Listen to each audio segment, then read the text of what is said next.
Bukit Teletubies merupakan salah satu destinasi wisata di Kabupaten Jayapura, Papua yang menawarkan keindahan danau Sentani dan alam di sekitar bukit.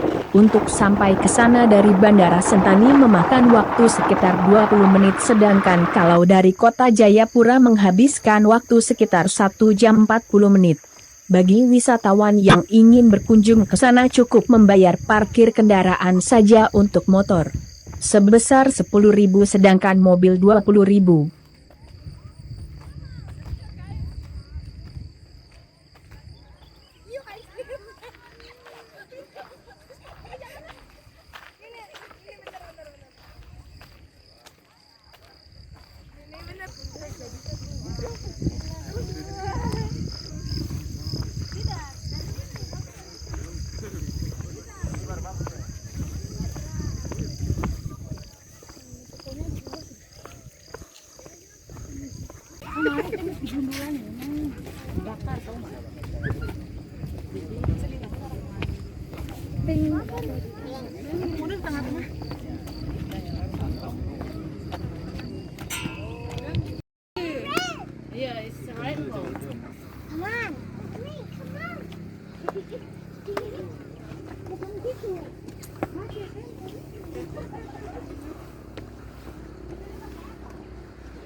Permisi.